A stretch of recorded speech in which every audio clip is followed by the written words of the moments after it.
Welcome to another episode of the Dan Norton Show. Today, I am here with Carson Hughes. Now, I'm not sure I should have introduced the show like that because Carson has a YouTube channel of his own, so we're kind of co-equal hosts on this. So he might as well just say welcome to the Carson Hughes Show or whatever he does for his channel. But anyways, I'm Dan Norton, and I'm here with Carson Hughes. So I've got a YouTube channel. So I guess this is more for Carson's audience. I'm at youtube.com/Dan Norton1.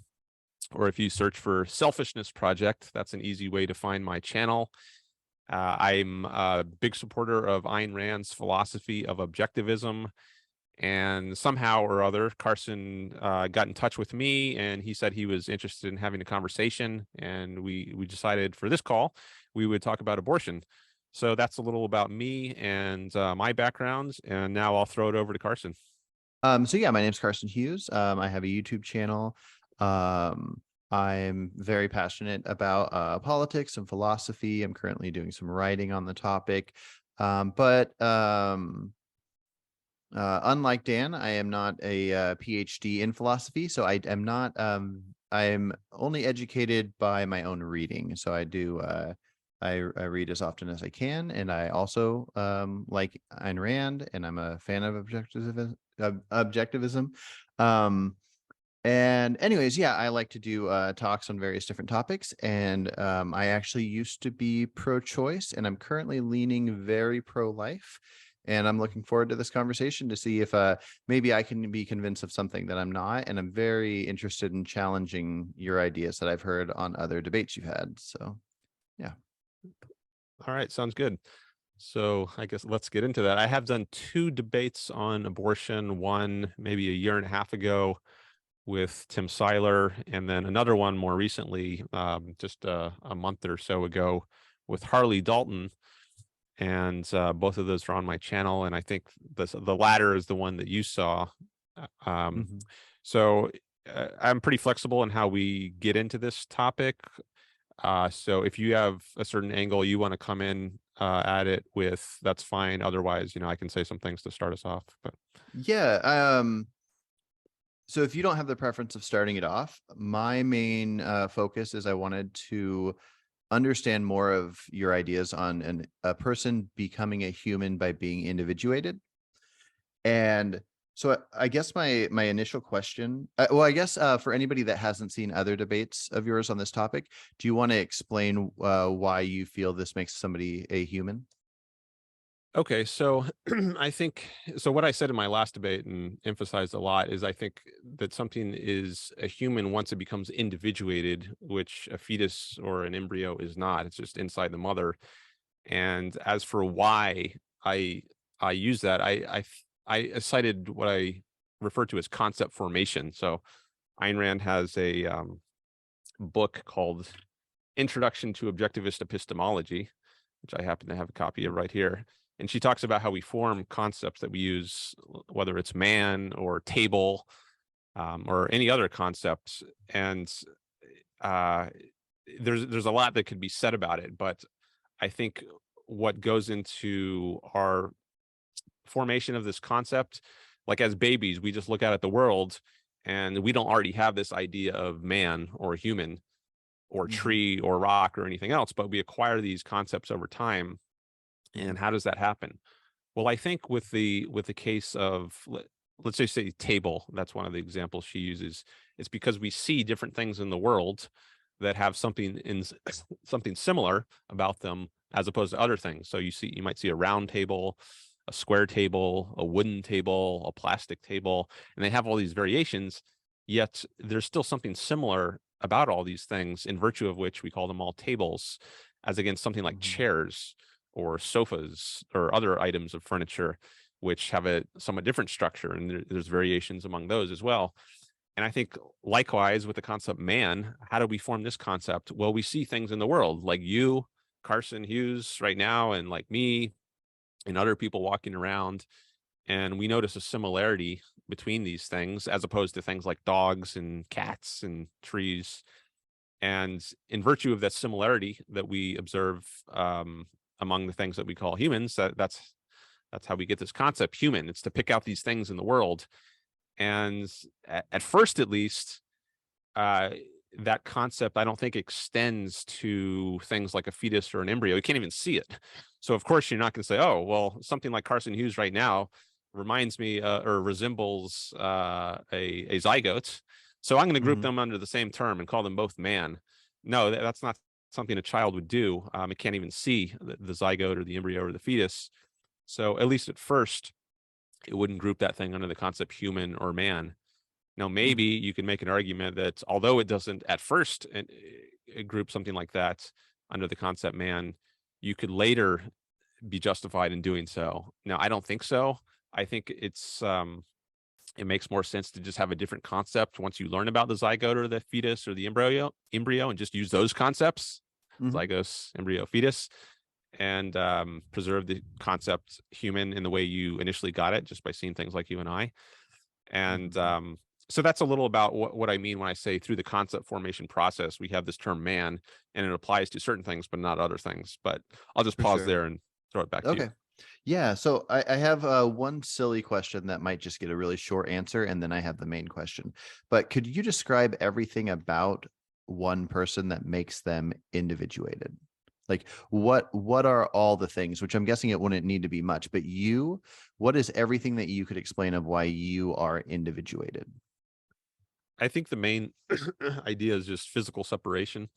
So you're not inside of somebody else. You would not be separated from somebody else. In that case, you would not be individuated. So in a way, separation is, I don't know if it's an exact synonym of individuation, but maybe Mhm. it conveys more of what the idea is. Okay. So if you But there's nothing else to it. It is the separation itself. I pretty think that's accurate. I'm much, just curious if you yeah, have a different take on it. Okay. no, So if you have a baby, let's say a baby is born early, it's like eight woman's pregnant for 8.5 months, baby's born early. We got this baby, it's by itself, umbilical cord's cut, you're holding this baby. This baby's individuated, right? yeah. Okay. And then you're individuated. That mother is individuated.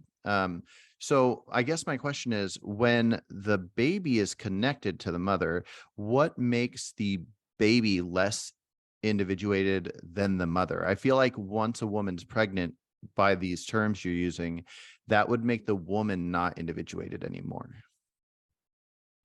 Well, if you have someone growing inside of you, I don't. I think what that doesn't count against your individuation. But if you are growing inside of somebody else, I think it does. I think you can survive in a way that the fetus can't. So Mhm. the mother doesn't need that thing growing inside of it in order to survive. The Mm. the fetus does need to be growing inside of the mother in order to survive. So she's her own entity in a way that I think the fetus is not. Okay. And I'm not sure that exactly picks out the most important or fundamental aspect of it, but I wouldn't say that she's not individuated because she has a fetus inside her. Yeah, that's why I was wondering about the definition of the separation part. Because if you could take two things that you would call a human and then they're not separated, why one versus the other? I do see the reason for leaning towards one, especially when it comes to rights. I'd give rights to one more so than the other. But another thing that I would wonder is if you look, because the response to that was that the baby needs the mother. Now the baby, let's just call it a baby for fun, or fetus, whatever.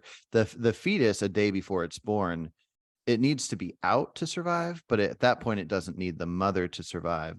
So I guess that's one comment, and then the other comment would be, does the living aspect matter? So if you have a baby the day before it's born and a mother, and let's say the mother gets killed and the baby didn't die yet. I don't know how long people have to get a baby out of a dead mom, but let's say a baby can like hang out in a dead mom for an hour. Does the death of the mother make it individuated? Or, and if not, and it's the removing it from the mother, then my question would be, is there an argument for saying, hey, let's not remove it because it isn't anything of value yet, because it isn't a human?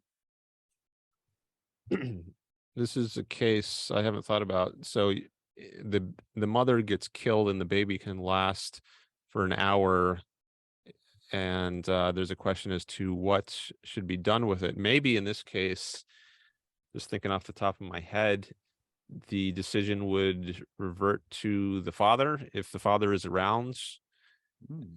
and I guess he would be the next most plausible person to have a say over what should happen with the fetus, which is almost a person, but not yet, I would say, or What almost a human being. why would he have any say, I wonder? Like, just because if you have the idea that because it's not a human and it's inside of somebody, that person can have its rights to have that thing terminated, removed, anything from itself because it's violating its own rights. But I don't see how rights would, especially to a non-human, would connect to something just because it's got the same, blood and yeah. I'm not sure I followed your question there. There's I do follow the idea of a pregnant person. If you are calling what's inside the person not human, that person has rights to remove a tumor, it can remove a parasite, and let's say it could remove a fetus. So that right makes sense. But if the mother dies and you just have a fetus inside, um it- especially if we're looking at it as not even a human, it's not a human unless it gets removed. Why would there be a person on earth that would be able to make that decision outside of the law making the decision? The law could say, we view this as a human, so therefore save it because the mother's dead and the mother doesn't have rights anymore. Or you could view it as not a human, and then in all cases you just leave it alone because nobody owns that woman's body. I just don't see the connection there logically. Well, so one thing you said in there was the law could view it as a human. I am not convinced that would be correct because I don't think it's individuated yet if it's still in the mother. And I think of being individuated as a necessary condition of being a human, if not a sufficient condition. But as to, why should anyone have a say? I mean, it's kind of it's a very unusual case. So I guess it's not obvious, but I guess I'm just thinking like, well, who is the most responsible for this thing's existence other than the mother? So if the mother is out of the picture, well, it seems like the next person who would be most responsible for its existence would be the father. So why not say he's the one who's got to say in what happens to it? that I that can't think. does that Go ahead. does make some sense if we were to put some kind of value on it. Like if we view this thing that we know has the potential to be a human, if we're calling it not a human because it's not individuated, um but there's some kind of value we give it for having that potential. Are we giving it value, and is it just because the mother is dead? Or yeah. Well, I don't know that it is it's an issue of value. I mean, the father might not want the fetus. He might not want a son or a daughter, and so maybe he would decide, let's just kill this thing or let it Mm. die on its own inside the mother who's already dead. Or if he really wanted a child, maybe this was his dream in life, or just one of his big goals in life was to have a child. Then in that case, that father might have a lot of value on the fetus and say, let's get it out. Gotcha. Um, and it's kind of like, I mean, other. I don't think a person is property, but maybe it's the next closest concept we could use in this concept. Like if if you've got a car, well, if you're responsible for bringing that car into existence, then you have a say over what's done with it in the world. And maybe someone else had a greater role in, or played a greater role in bringing this car into existence. But if you have kind of a subsidiary role in the way that a father does with regard to a fetus, then maybe just as your subsidiary role in regard to some property would devolve onto you if the primary person is out of the picture, then likewise in this case, um, it would devolve to the second most responsible person for this thing. Mm. I So agree with that, yeah. I agree with the property element, because not only do I agree on property, but I agree that children, in a sense, are the parents' property. So that makes sense. But the element I don't agree on, and I think a lot of it comes down to the fact that the mother's dead. So I don't know. So if you have a dead body, it's just hanging out there. It There's nothing that makes that body mean much of anything. So if you have an alive 9-month grown fetus inside of that body, there's not much of a difference between that fetus being in there and that fetus being in a closet. Like unless we're giving that body some kind of meaning other than knowing its history. We know the history that that body grew that baby, but imagine you have this dead body and it has the baby in it because it's never been born. But then you have a situation where a woman gives birth to a baby, just about the same type of baby, but then that mother dies. And for some fun hypothetical reason, we say, hey, let's put the baby back in. And you put the baby back in. Let's say the dad doesn't want the baby. It's already been born. You can't kill a born baby. So you just shove it back in. Is the fact that it's inside of a certain location affecting that?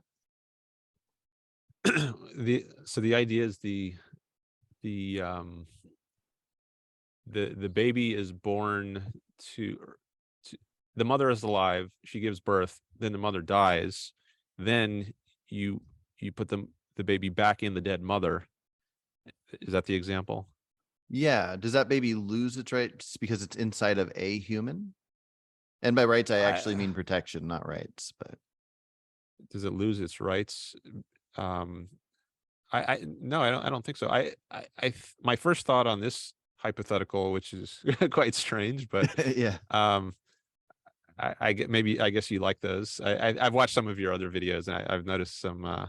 You've introduced some pretty out there hypotheticals, but going with it in this case, my first thought on it is it would probably violate the rights of the baby to try to stick it back in the the dead mother, because it seems like I would guess at least that that's not the best thing for its survival.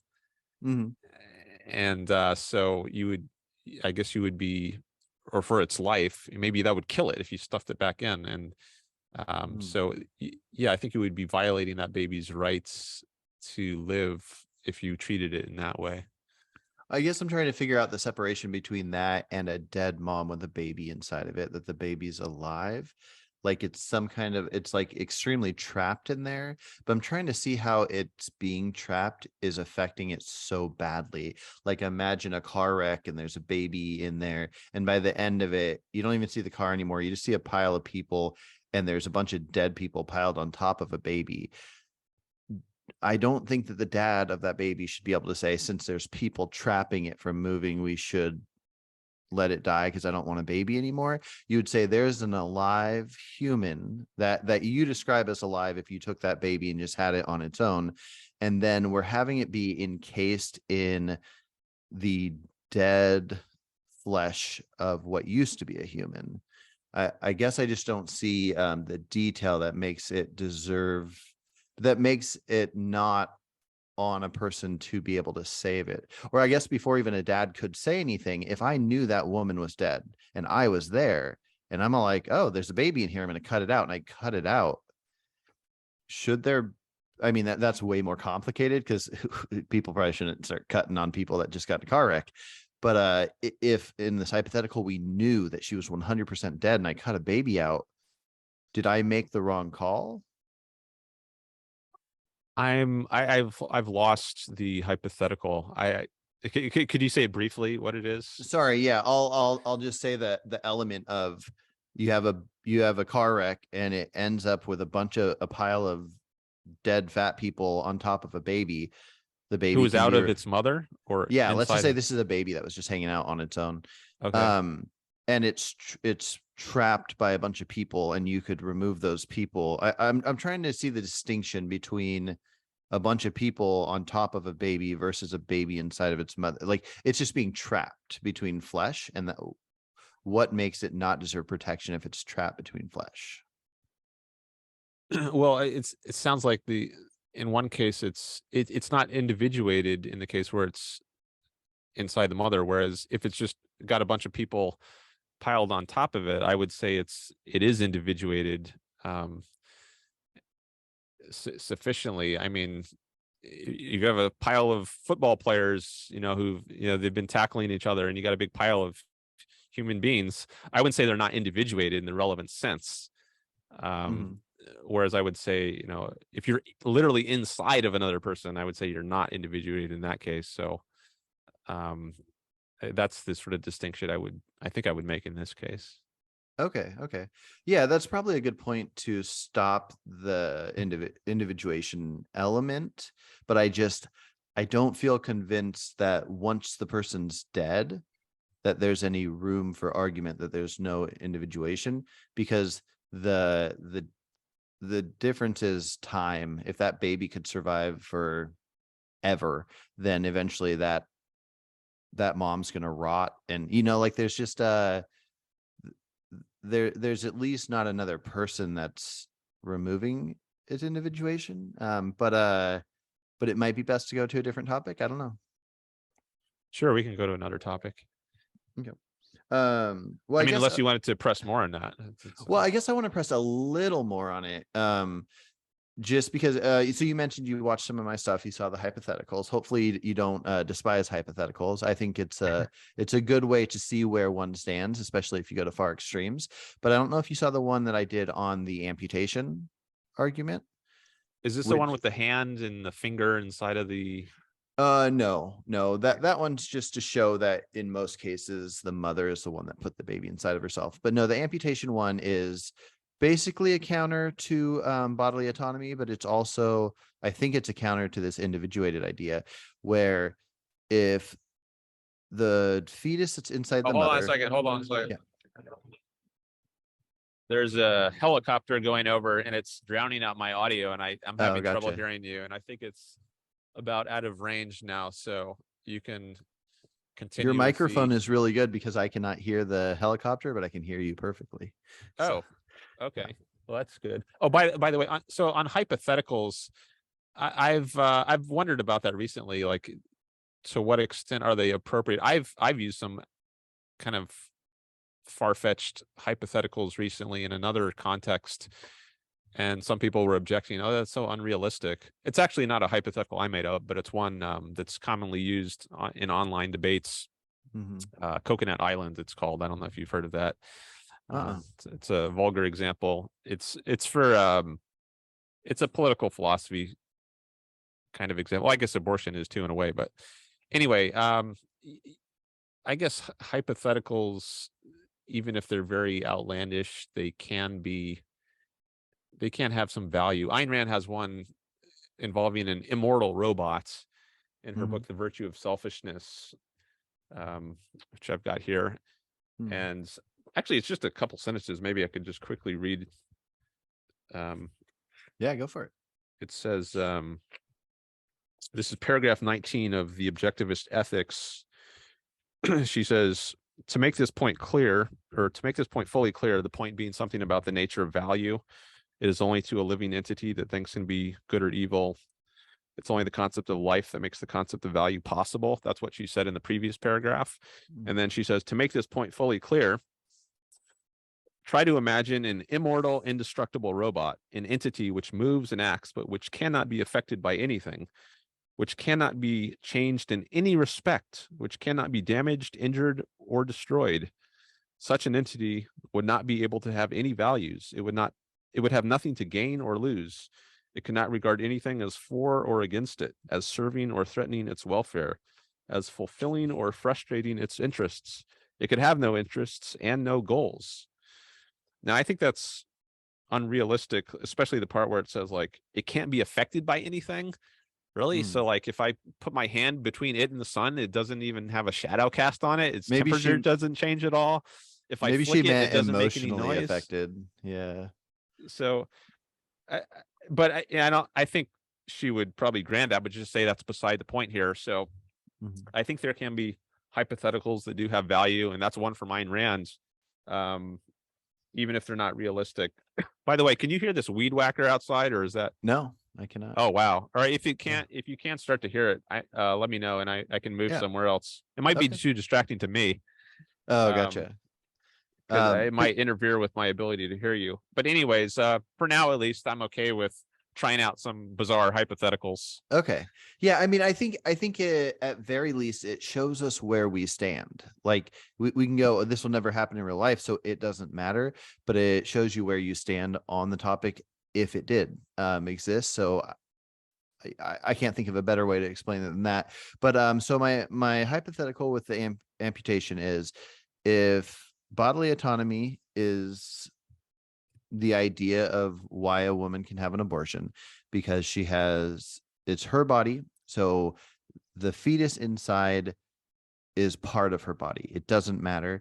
It doesn't matter to the level, it doesn't matter what its potential is, to the level that you can kill it, which is the furthest harm for the most part you can do to any any animal, anything that's alive, is to kill it. So if you can kill it, and you have the bodily autonomy to control anything in your body, then if you hired a doctor to cut you open, go inside, surgically remove the arms of this fetus, sew it up, close you up, the fetus is fine, you give birth to an armless baby.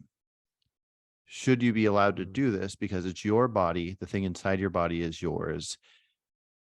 And why should the potential life stop you from being able to do that, but not stop you from ending its existence? Mm, I see. Yeah, okay. I do remember a video where you gave an example like this, and I thought about it a little bit, and I guess my one way one might try to push back on that is to say, well, yeah, you could do that, um, if it were so you're not violating the rights of the fetus, but maybe it could be argued that you're violating the rights of the post fetus. You know, once it comes out, the baby, you've done something to undermine its survival, Mhm. and maybe in virtue of that, you could make a case against amputating the fetus's limbs. I'm not 100% sure about that, but maybe you could argue that way.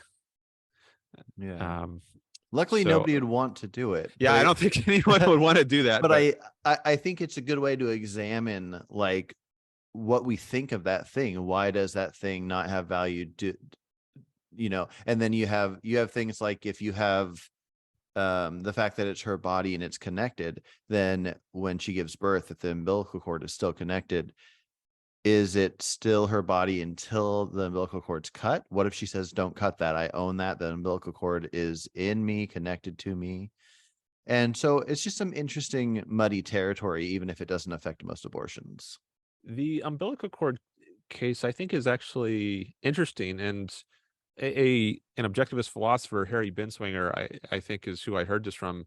He's our I think he's proposed that even once it's out, it's even if it's still attached to the umbilical cord, you could still end its life.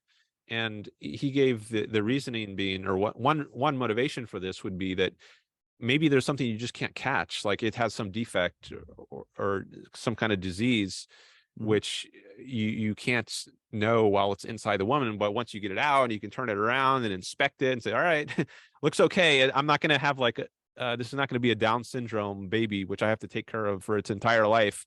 It Mhm. looks like it's going to be live a normal human life. And okay, now I'm going to cut the cord, and then at that point it's got full rights to life.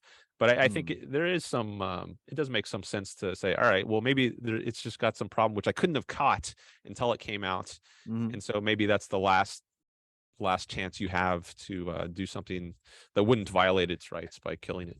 Yeah. Well, and then you have to wonder, if you could kill it because it's still connected, then what if you disconnect it and then 5 seconds later you go, "Oh, I caught it. I didn't catch it before, but now I caught it, but it's disconnected." W- Is there any difference for human to human with that connection? And I think the only connection is the individuated element. Yeah, I guess in that case, I might just say, well, too bad.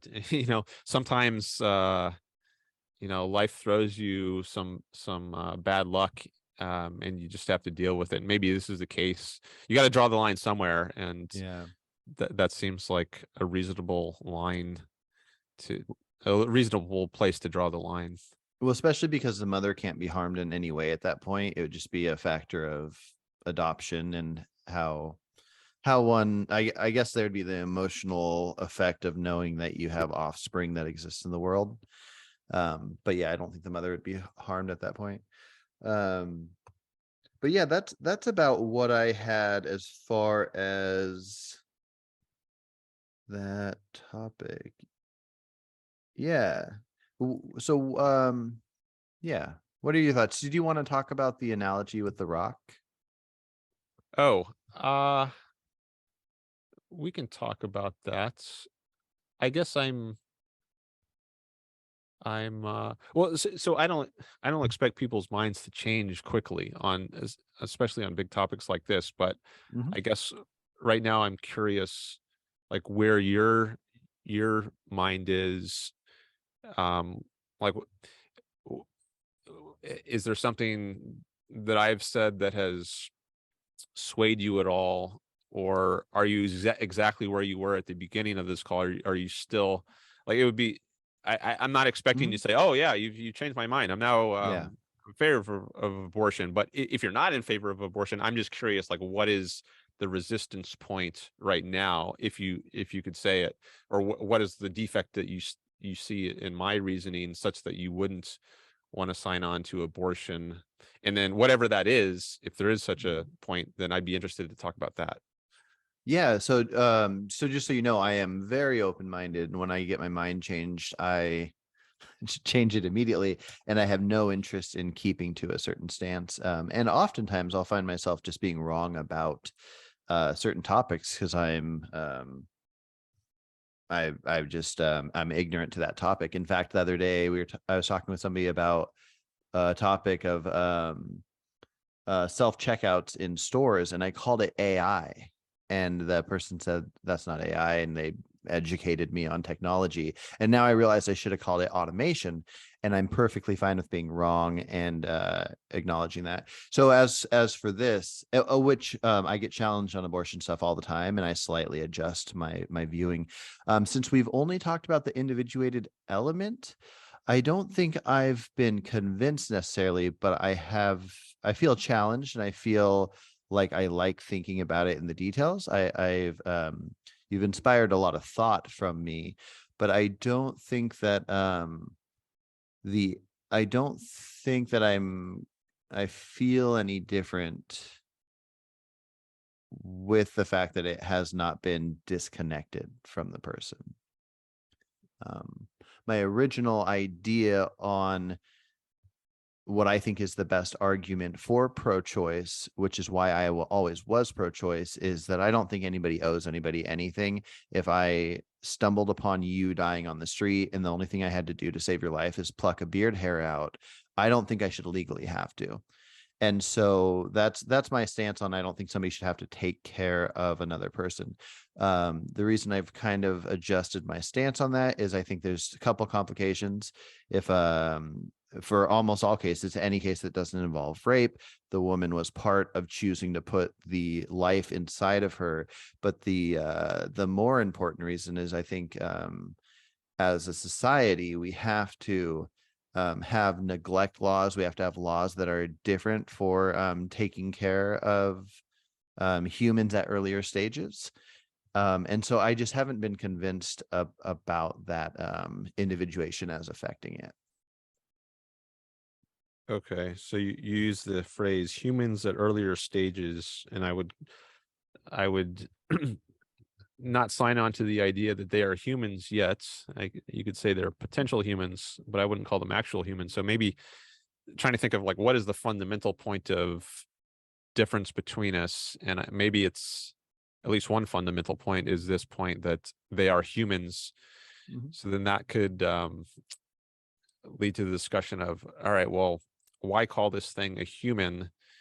And I gave some kind of account as to why I use the term human in the way I do when talking about concept formation. Mhm. So if the reason you're against abortion is at least partly that you regard embryos or zygotes or fetuses as humans, then I would want to know, like, why do you use human in that sort of way? And the one point I thought of is, on this premise, do we have to rewrite the Guinness Book of World Records? So if I ask you, like, Mm. what is the tallest human who's ever existed? Um, Mm. what might you answer? I'm curious.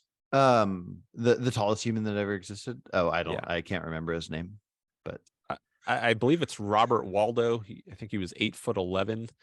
Unless someone has yeah. broken his record, this was back in like the 80s or so that I learned this. Mhm.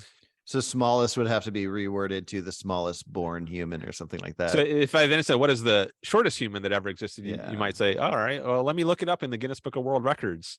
And you might Yeah. find like there's some guy who is like 18 inches tall or something. Ooh, this is a Whoa, good that's way too big. It should this only is a be good like 1 nanometer. no, that's a good point, but I think the record actually is adults, which is why like a 2-year-old wouldn't be compared to, but I don't know exactly how they do it.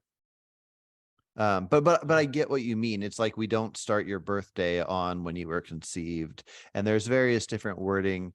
So okay, so why would I call something a human? Um, so first of all, I think I think we have to rely on what we learn as humans, science. I've learned things over the years that I've never known, and I'm relying on the information I can gather in books or on the internet. And so what I would call a human would be the second that a stage is happening that is the natural process of somebody going through the stage of what you and I are. So sperm on its own, landing on the floor, it will never become anything. Eggs on their own will never become anything. Um, now, I I could learn something new about science I don't know. Like every time I learn different things about the fertilized egg and how long it takes to enter the uterine wall and a handful of different things.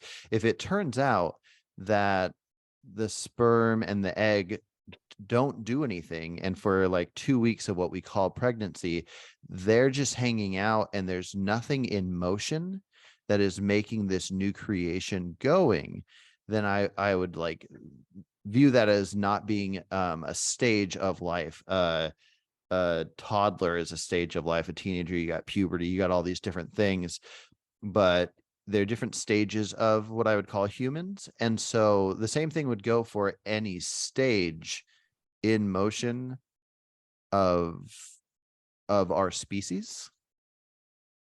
Similar to if part of why I have moral feelings about humans is I don't want anybody to suffer from, let's say, physical pain. Our species, as we know it, can suffer from physical pain. But if there's an adult that doesn't have pain receptors and they can't feel pain, I still think I view them morally the same because they are part of the species, not because they can feel it. So that's my initial thought. Okay. So this is reminding me, excuse me, of the rock example that I gave in my previous abortion debate, where if science developed to a point where it could turn rocks into humans, and that became part of their natural, you might call it, progression. Once you spray the rock with the human chemical, or however it's done, then Mm-hmm. it's on the road to becoming a well, what I would call a human. But the issue is, Mm-hmm. would you would already call it a human at that point if I follow the logic of your view. If it's sprayed with something and it is going from one stage to another and we can witness that stage in motion, Sure. the I off the top of my head, I think yes, I could easily have my mind changed there. But I would think we would view the rocks before sprayed the same way we might view sperm, where we now, as humans that are intelligent and have reasoning, we can recognize that the rock means nothing until it's sprayed. But yeah, that'd be interesting. I'd have to I'd be very curious to see what that looked like. And I don't know if it would matter what it looked like if the spraying made it to where it was going to become a human like you or I, then I think so. What do you The- think? well, I would. This is. I try to It's use this as a individuated. Yeah, yeah. I try to use this as a reductio ad absurdum of the idea that the zygotes or the embryo, just because something can become a human, doesn't make it a human already at that point. And so I use this as a way of trying to push the sense that maybe there's something off about calling um, a zygote or an embryo a human at that point by Mhm. taking something that is more radically different, like a rock, and just saying, assume we could just spray it with some chemical, and then but somehow scientists have got this chemical to turn that rock into a human like you and I are now. Would you call that sprayed rock Mhm. a human at that point, since that's now in its natural development? In my view, is no. And because I think it's not sufficient to be a human that you be in the process of turning into a being like you and I. I think you already have to be Mhm. um, sufficiently like you and I. Now, individuation, you say the rock is individuated. I don't think individuation is the only characteristic. So I think it's a necessary, but not a sufficient condition of Yeah. being a human. Like a dog, which is born, that's individuated, but it's a different species. So I Mhm. wouldn't call that a human. With the rock, it's individuated, but and even if it is going to become a being like you and I think it's not there yet. Mhm. Um, so it doesn't have head, arms, hearts. Okay, well, Uh, okay, so let's say this rock is sprayed, and yeah, then over a certain amount of time, it really doesn't matter. Let's say this rock develops a full-on human head. And so half the rock is rock and half the rock is human head. And we know that in some amount of time, it doesn't matter. It could be 5 years, could be 5 days, that the rest of the rock is going to turn into a body with arms and legs. But right now, we just have half rock and a human head. And somehow this human head learns quick. The scientists made the best rock human head. And it can talk and it can reason and it can feel pain. It can want an itch scratched. How do you view this life form? I would say it's not a human. And you reminded me of an example. That's what I'm looking at. There's a example of a rational spider that comes Oh up in yeah. Ayn Rand's book. Says, if you discovered the existence of a Martian who had a rational mind but a spider's body, would you classify him as a rational animal, i.e., as a man? That's Aristotle's traditional definition of a man. It's the rational animal. So, what Yeah. if we find this rational spider? Would we call that a man? And her answer is no. Um, in the case of the rational spider from Mars, if such a creature were possible, the differences between him and man would be so great that the study of one would scarcely apply to the other, and therefore the formation of a new concept to designate the Martians would be objectively mandatory. Yeah. So, although there is one significant similarity, there is just so much different about it in normal things we already call man that she says we should create a new category for it and not call it a man. Likewise, in your case, if something's got a head of a baby and the rest of it is rock, there's something significantly similar to it in us, but there's also a lot significantly different. Yeah. And I think so different that it would justify using a different term, not just a straight on man. Maybe call it a Yeah. rock man, hyphenated or Rockman. something. Yeah. Yeah. And terms are complicated, but to respond to the spider thing, so this is an element that I would like to learn more about in life, which is how we separate species. So I don't know. So I know that I believe most humans are part Homo sapien, part Neanderthal. But I don't know if Homo habilis had the ability to Sorry, I worded that strangely. Well, anyways, so Homo habilis, I don't know if had the ability to reason and rationalize things and communicate, but let's say that's the case. I have not researched this much, and let's say Neanderthal, we definitely know that's the case, and then hybrids of which is most of us of Homo sapiens and Neanderthal can do the same thing. I don't know the detail that led scientists to decide these have different names. So in my mind, if I was trying to figure out how to live alongside these people, my go-to would be the idea of I don't kill you, you don't kill me. I don't punch you, you don't punch me. You would create laws based on these ideas. So coming up with a name to call something for our convenience, and then separately coming up with a name to call something for its scientific value if we create science is its own thing. So yeah, I would say that a spider with a human head, I don't know if that was part of it, but that could rationalize things. I have no interest in calling it a human, but would I live alongside it like a human? If for one, I had reason to trust it, and for two, if it would agree to the rules of the society. So I don't know if that changes much, but those are my thoughts initially on that. Mhm. Okay. I had a couple thoughts on what you've just said. So, one is there's a distinction between the scientific and the philosophic definition of a term.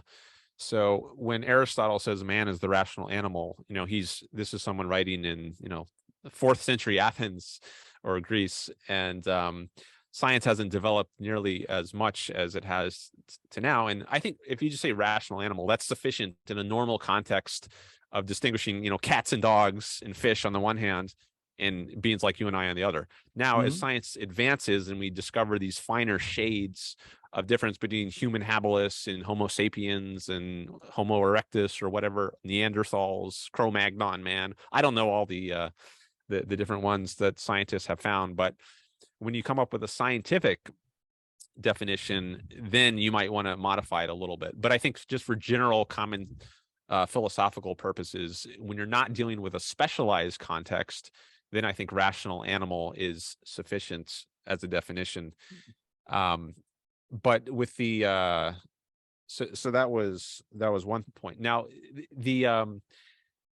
the rational spider, so it's got the body of a spider, but it has reasoning capabilities. That's kind of like the rational mosquito example, which came up in my previous debate with Harley. Mhm. And I also wouldn't call that a man because I think it's sufficiently different that despite its possession of rationality, we should still come up with a different term for it. But as to like how we should relate to it, if as I said in that debate, like if it survived by sucking the blood of humans and all it did was cause problems for humans and Mhm. didn't provide any value in the way that we can get value from other human beings, like you and I can trade. I can go to a grocery store, give them money, they can give me food. We can have these mutual win-win kind of relations. If it's a Mhm. species that I can have win-win relationships with, then I guess there is a grounds for respecting rights because I think rights are egoistic. That's the point of rights, in my view. Following Ayn Rand's view, she's an egoist. Um, if it's in in our interest, our long term um, interest to have this relationship of not using force against another being, then we should institute this principle where we don't use force against each other. But if it's a kind of species where, let's say, it is rational, but the only way for it to survive is to be in conflict with us and make our Mhm. lives worse, that sort of rational being, I would say, no, we shouldn't respect its rights because, and to do so would be altruistic or self-sacrificial. And since I think egoism makes sense, we should live in a way that benefits ourselves. In that sort of case, I would say don't respect its rights. So it just depends on how Yeah. we fill in the details of the hypothetical. Oh, I know. I agree with you. It's why when I watch movies like X-Men and everybody's saying, "Oh, we should treat the superheroes like equals," I'm like, in this world, I'm scared of those guys. They can do a lot of wild things that aren't what I'm used to humans agreeing to do or not do. So yeah, it does become complicated. I would say one thing that's interesting is words. So I mean, I think we could probably both agree that humans create words to figure out how to communicate. So If somebody has a different definition for what something means or what they think it should mean, like if you feel like human should mean once you're individuated, you're a human, and I feel like human should be, let's say, conception through your death, then we just have different meanings for the word we're using, similar to some people when they talk about racism, they just mean the idea of one person talking negatively or calling their own race superior to another one. But then if somebody says, oh, you have to have the power dynamic in there, the fact that people have different definitions, I don't think necessarily needs to affect how the conversation goes on it. And that would make my argument just go to, okay, let's ignore the idea of the word human. Let's just take a made up word like zerp. And then so you use the word human to mean somebody individuated, where I use the word zerp to mean anything from the level you're talking about, individuated through death, and anything from conception up until the individuated. And that's called a zerp to me. And I think that the zerps should be protected in a society that wants to show that its goals are to protect zerps. Yeah. So I guess you're raising the issue of, or the question maybe in some people's minds, of whether language is subjective. Is it just arbitrary how we use words? I don't think it is. I think that's a big part of what Ayn Rand's book on epistemology is, and part of the reason she calls her philosophy objectivism is she thinks there are objective ways of forming concepts as opposed to subjective ways, and also as opposed to what she calls intrinsic ways. There's this trichotomy that runs throughout her analysis of many issues. There's the intrinsic school of thought, which says, it's just inherent in the nature of reality, apart from human choices in the mind, that we should call things humans or not. And then there's subjective view, which says, no, it has nothing to do with the facts of reality. We just arbitrarily choose to use terms in the way that we do. And then there's the objective view, which in her sense of that term, it means, no, there's facts of reality, but they have to cohere with or integrate with the nature of the human mind.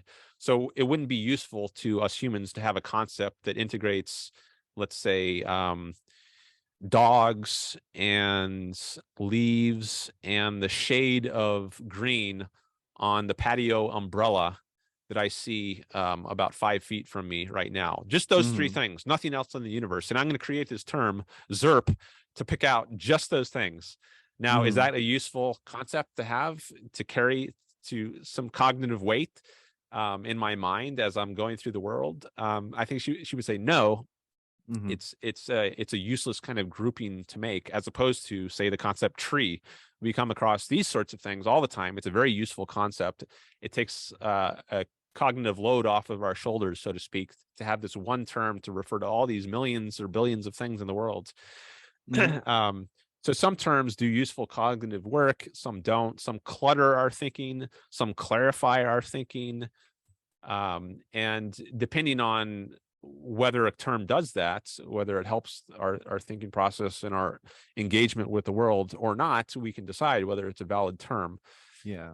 So I guess in the case of ZERP, we would have to decide, well, is it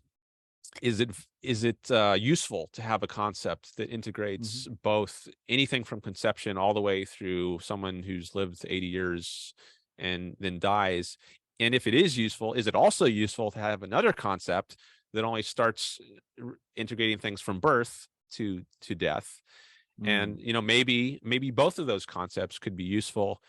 And there's also further questions of, well, how do these integrate with rights? Maybe it is useful to have a concept like ZERP, but rights don't apply to ZERPs. They only apply to things that are post-birth. And, we could have an argument about that. But those are some of the considerations that came to mind when you were describing this term ZERP. Yeah, no, I know what you mean. I actually get bothered by it all the time when I'm talking to people about language. People will say language changes, so you got to go along with it. And I'll say language can change, but it's up to each of us to decide what words we want to use. When people are encouraged to say, using like they them as a singular pronoun, or doing neopronouns. Or one thing that bothers me a lot, and I've done some deep dives on it, is asexual has always meant that they are not sexual, similar to atheist means no God. But it's changed asexual. A lot of people have changed it to meaning little to no sex, which would be funny if people change atheist to little to no God.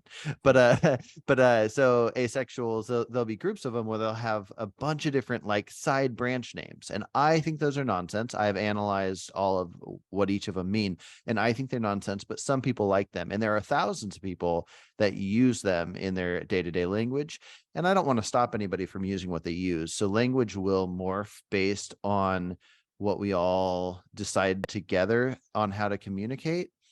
But I mostly think you're right. I think I think a lot of people get hung up on the words, and they'll say, I think this human should be defended. And then the response is, that's not a human yet. Where maybe the best approach is for me to say is, why shouldn't we protect the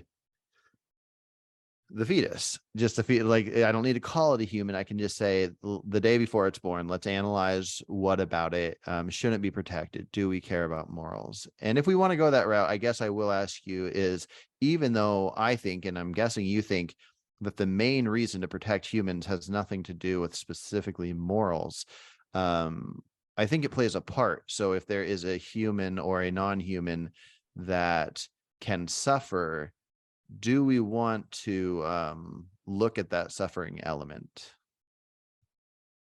Okay, so the a few thoughts Sorry here. about that. I rambled a lot right there. No, that's all right. Uh, so so you're saying, well, let's say I grant it's a fetus. Why not protect the rights of the, or why not give the fetus rights? I guess that's kind of what you're one point you're raising. So I think that raises the question of what is the point of rights? Mhm. And in my view, following Rand, I think the point of rights is to help individual humans, individuated humans, which I think is a redundant term, but I don't want to beg the question. So I'll put the adjective in front of the noun. I think the point is to enable individuated humans to survive and flourish in a peaceful way together, in a mutually beneficial way.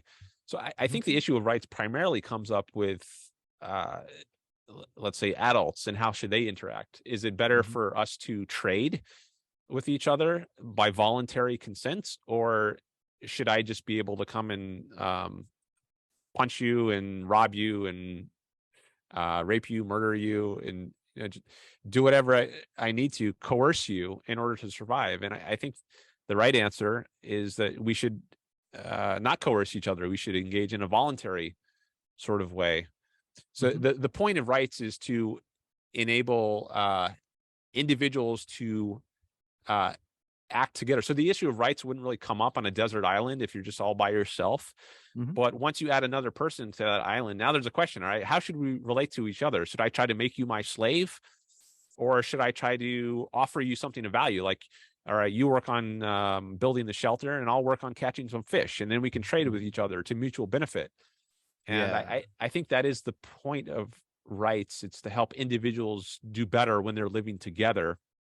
And Mhm. since I don't regard the uh, the fetus as an individual yet, I don't think the issue of rights, I think, is just not applicable to it yet. It's kind of outside the context of what the purpose of rights is, which is For to allow individuals to interact well. Yeah, no, that makes sense. I would say on the island with the one person, realistically, if you're stronger, you're probably better off if you turn that person into a slave and keep them in mind for a possible future meal. But when it's not just two of you, if you get a group of thousands together to live in a society, and you're creating ideas of laws and why you'd even have laws, I definitely agree with everything you just said. I think the idea is, for adults, it's you don't kill me, I don't kill you. So anybody capable of killing. And as far as the mutual As far as the value that can come from it, I think that's complicated of if you gain anything, but I think the value of having the protection. I don't know if you view rights and protection the same. I don't know if it's just but anyways, so I think that the idea of protection is important. And so that's probably a good way to look at abortion anyways, is to even see why we protect humans. And so I would say, you don't kill me, I don't kill you. That's our main rule. No killing in this society. Okay, so what about somebody that can't kill somebody? So you could say somebody that's like disabled. Does that person matter? So one reason you would want to say that you would just protect all adult humans would be that if you say as soon as somebody is unable to kill, therefore they can't play a role in the mutual benefit, you don't kill me, I don't kill you, is they won't want to join if they know that as soon as they become incapable, they can be killed. So you got to factor them in. And then you got kids. So you got this idea of if a mother has 4 kids and she feels like she can't feed them all, so she wants to kill one of her kids just because she doesn't want to see her kids suffer. I'm curious to hear your stance on this, but my stance would be on a very basic level society with no foster care, adoption, none of that stuff. Unlike if an adult killed an adult, which that person should go to jail probably for life. If a parent chose to kill its child that isn't partaking in the mutual benefit of you don't kill me, I don't kill you, I think you have to let that slide. Do you agree with that? Well, if I'm not sure if it's an implication of what you're saying, but if the implication is that a there's not a reason, at least on my view, not to kill a child, I would no, I would say no. I don't agree with that. But I do think the case of children is maybe trickier than the case of Hmm. adults. It's um, but I think maybe the reason for uh, having a prohibition against killing children is not exactly the same reason as in the case of adults. I'm not sure Hmm. about this. I do think it's a little bit trickier. Yeah, well, Um, for example, I guess what I mean is, so if I was in nature and there's no society, and I saw a person kill another person, and I knew I could kill the person that killed the other person, I would do it. But if I saw a mother killing one of her 4 kids, and let's say I happened to know that she was doing it because she thought she couldn't keep them all fed, but she's going to feed the other ones, I would think if I kill her as what I'm viewing as taking this bad person out of existence, then I have to decide, okay, am I going to take care of her other 3 kids?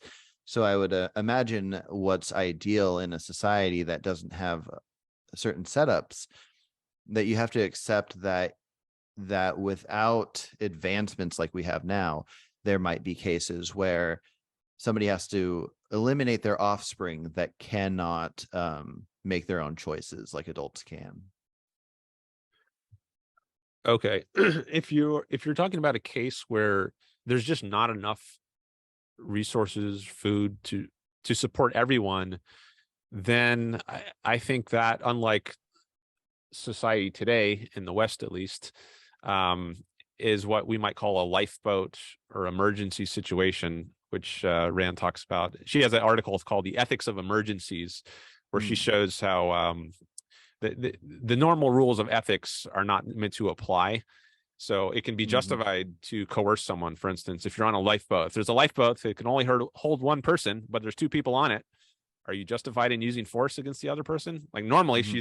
she says, no, don't use force against people. That violates their rights. But in an emergency situation, a lifeboat situation, it could be justified. So um, I think in the kind of case you're describing where there's just not enough food for everyone, maybe it's actually best um, to put one of your children to death, as tragic as that would be. And it would be justified in that case. But we don't live in that sort of scenario, so I don't think that would Yeah. carry over to normal life. Normally, I don't think it would be, but you might actually be putting it out of its misery. Like if the only option is to either starve to death and have this tortuous, long, drawn out death, or just immediately put it to death, throw it off a cliff or something, so it doesn't even notice what happened. It's just gone. And maybe that's the more Mhm. humane thing to do. Yeah. But fortunately, we're not in that situation normally. Yeah, yeah. Well, partially I only brought it up because I'm actually doing some writing on it and the idea of mutual benefit. So I'm analyzing all the elements.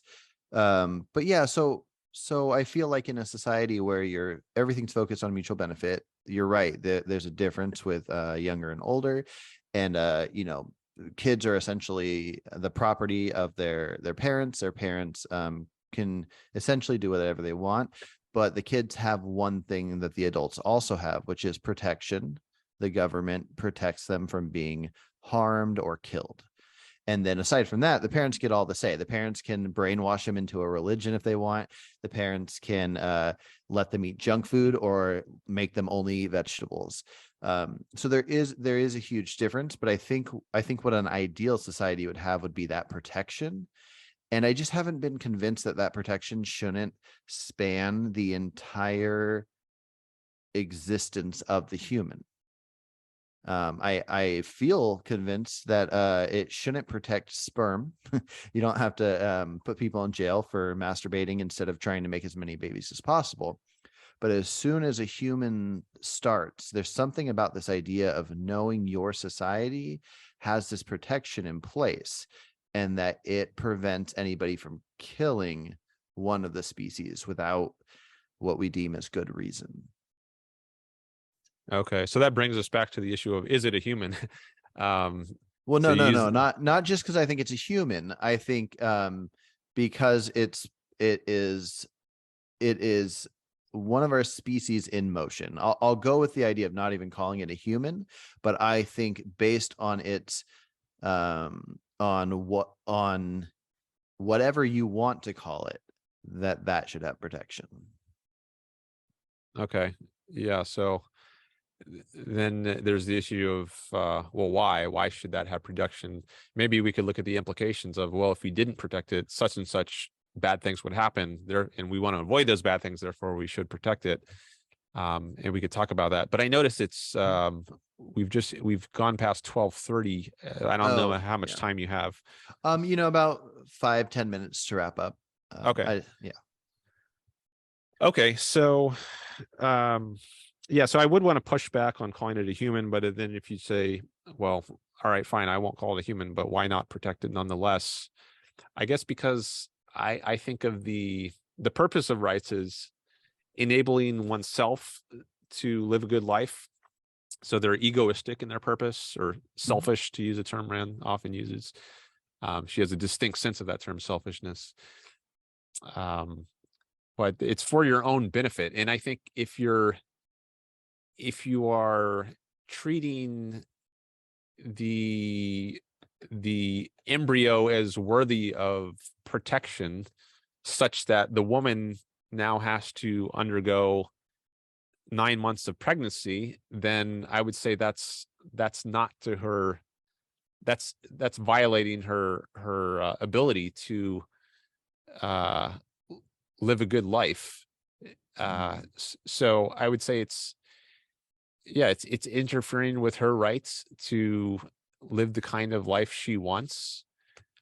And I guess you could come back, well, what about the embryo's right to live the kind of life it wants? Well, one thing I would say is it doesn't even have a once yet. It's not even Yeah. conscious. So I think it's premature to think of it in that sort of way. But Yeah, no, I I agree with you. I think there is reason to point out why maybe abortion is at least more all right than it isn't. Like the fact that somebody could suffer, they could go through this wear and tear of their body, all this different stuff. And then if you factor in the stages it's at, a zygote, I care a lot less about a zygote than I care about a fetus. And I care a lot less about a fetus than I care about a 1-year-old. And I actually made a chart, and it's kind of interesting to see where like 90-year-olds fit on that chart. Um, but so I agree with you in a big sense. I think before getting into the the lack of good life that this mother might have if she's not allowed to have an abortion, I would have to get to some kind of understanding on the 9-month grown fetus inside of a dead mother. And because I could see it being thought of as no value whatsoever from zygote all the way through that, if there has to be some kind of a separation. Now legal is interesting, but let's just look at a personal, you were saying that, we sorry, what's the word for it, our own ego, like we have to do it, like selfishness, which I totally agree with. But those of us that do things based on empathy and do things to help other people is because we get joy out of that. We get pleasure from helping. So if I see a baby lying in the street, I'm going to pick it up and I'm going to take it somewhere to help it. It doesn't mean that legally certain people should have to do certain things, but I want to do that. So if I pick up this baby on the street and help it, I don't view it any different than if that exact same baby was inside of its dead mom on the street. Like I want to help that baby. And I'm curious, and I know on the spot it's complicated, but I would be interested to see if down the road, after analyzing it, at least in the rare case of a dead mother, if you end up feeling differently about if the baby becomes individuated once the second life is ended. And it's just something worth thinking about. I didn't think about it until like yesterday, but I think it could just vary from case to case. Like as to whether I or anyone would value the almost born, the 9-month fetus. So like before I was saying, if you're a father and you really wanted to have a child, mhm. then I can see that you would definitely want to save that fetus and have it be born. But if you really did not want to have a child, you say you hate the idea of having a child, then I can see how you wouldn't value it at all. It would be a threat to Mhm. the kind of life that you want to live. And so what egoism looks like in a given case can vary. So depending on the father's values, he might or might not want to save that fetus. And What if go ahead. I was just going to say, what if there's no family? There's zero connections whatsoever. It's just a matter of, does the government have something set up where they think in this case, when there's no family, do we just let the baby die out inside the mother, or do we take it out and put it up for adoption? What would you think the argument for why the government should do one or the other would be? Hmm. So this is, I'm really thinking off the top of my head here. Uh, I guess the one thought is I don't think the government should put anyone in a position of having to do something they didn't voluntarily um, decide. People shouldn't have to take on unchosen obligations. So Mhm. if saving this baby or saving the fetus and allowing it to be born implies that someone would then have to be responsible for taking care of it, then that's basically putting an unchosen obligation on people, which I don't think is right. So maybe the right approach here is to say the government should only save the fetus if it's got some people lined up, like parents who Mhm. want to adopt kids, who maybe they want surrogate parent mothers to give birth to a child, and then they take it. So if they don't have Mhm. anyone like that lined up to take care of the child, then maybe the right approach is to just let the fetus die. And if they do have someone lined up, then go ahead and let it be born.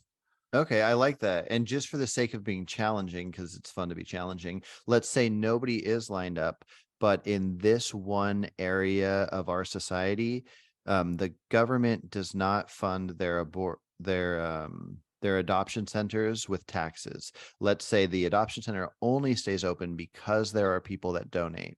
So people want protection for these babies. So people that personally care donate money. And so all the money that pays the workers that work at the adoption place, whether that baby gets adopted or not, there'll be just be people there that take care of the baby until it does. It is funded willingly. So it's not putting anybody out. Yeah, I guess if there's a center set up for this purpose that has an ongoing basis of support, to keep these kids, I guess, in foster care, maybe you'd call it, until they get a Mm. more permanent home, then it seems reasonable for the um I don't know if the government would be the agent, but it seems reasonable to me to allow it to be born as long as there's a place which can handle it, it can Yeah, raise it. I agree. Um, Yeah, I agree that that would be a necessary element. Yeah. Yeah, it's yeah. interesting. Well, I'm glad you put up with my wild Uh-huh. ideas. But yeah, that's probably a good place to stop it, unless you had any final thoughts. No, I think that's good. Yeah. And yeah, I brought one or two wild ideas of my own, and one being Ayn Mhm. Rand's example of the immortal robot, and then also the rational spider. Although I think the way it's raised in her book, she says this is like some professors will raise this as an objection. They Mhm. often raise borderline cases and as a means to say, well, concepts are just arbitrary. What do we do in this case? And she'll end Mm. up saying it's optional, and sometimes in some cases how to classify it. Although in the rational spider case, it's not. But anyways, she she at least entertains and provides some kind of response to this far-fetched example. She doesn't just dismiss it out of hand and doesn't say anything about it. She does have something to say about how it Yeah. should be handled. So I guess I'm gaining more facility in my or experience in my thinking about how to handle far-fetched cases as I think about this more, and I have been doing that a lot recently. Awesome. Yeah. Yeah. Well, it's good talking. If you want to talk about some other topics in the near future or the far future, let me know. Yeah, sure. It was good, and yeah, I'm sure we could talk again sometime. Awesome. Thanks for doing this. Yeah. Take care. All right, you too. Bye bye.